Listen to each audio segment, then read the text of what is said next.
So hello everyone, welcome back for problem 5.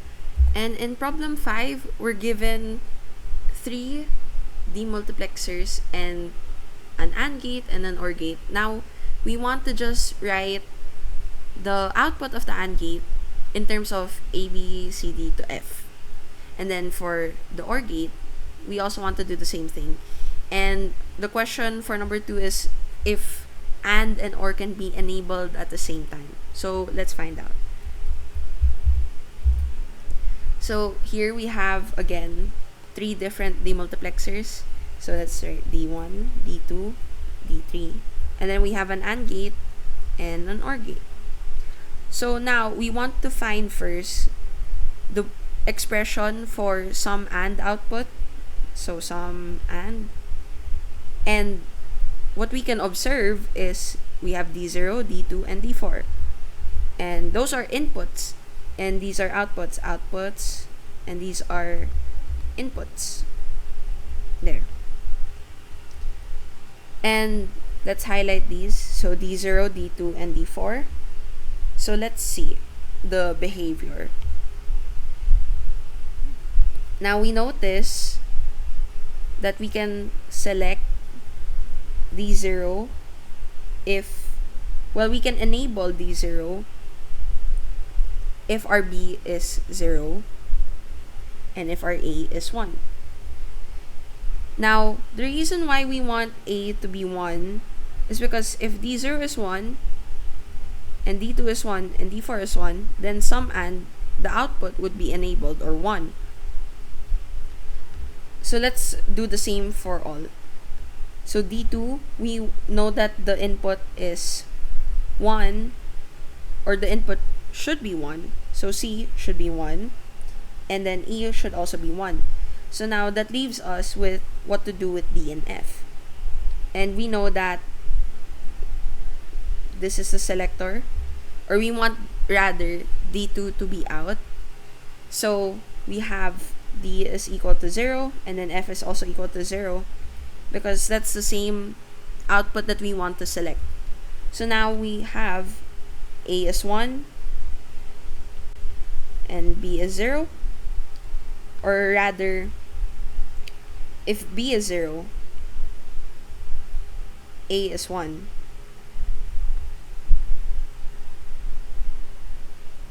Yeah, we want A to be 1.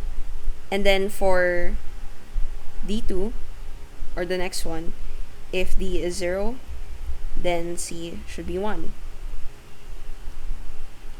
And then for D4,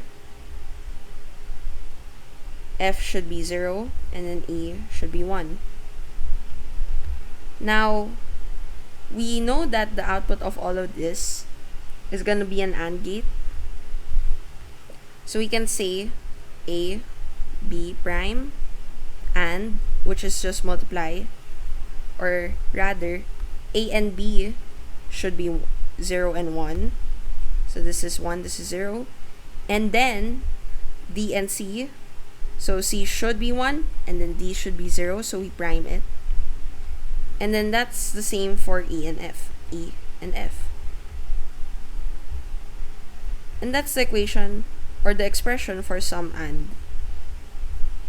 Again, because we want all the inputs to be 1. And then we select 0 for all, conveniently. Conveniently, all of the outputs are 0. So next, let's move on to sum OR. Sum OR.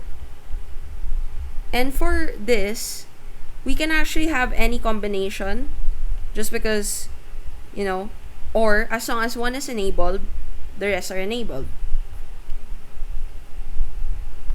Let's erase this.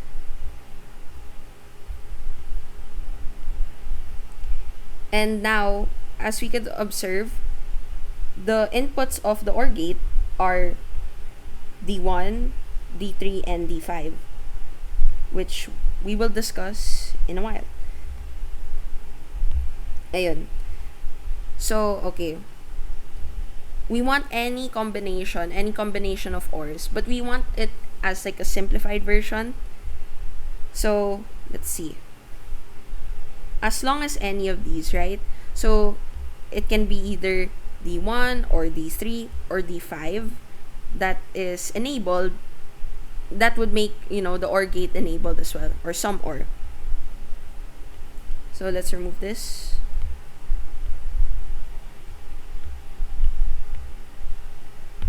Okay. Now, because we want either D1 or D3 or D5, we can write it like this. And then we can just derive what's D1, what's D3, and what's D5 based on the different inputs. So, yeah. For D1, for this output, we want 1 to be selected, so B is 1. And then we want A to be enabled, so that's also 1. So you can have A and B.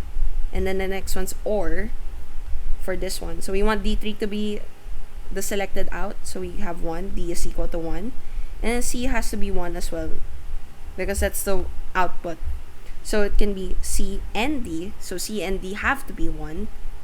Or for E and F, again D5. So F is 1 because that's what we're selecting.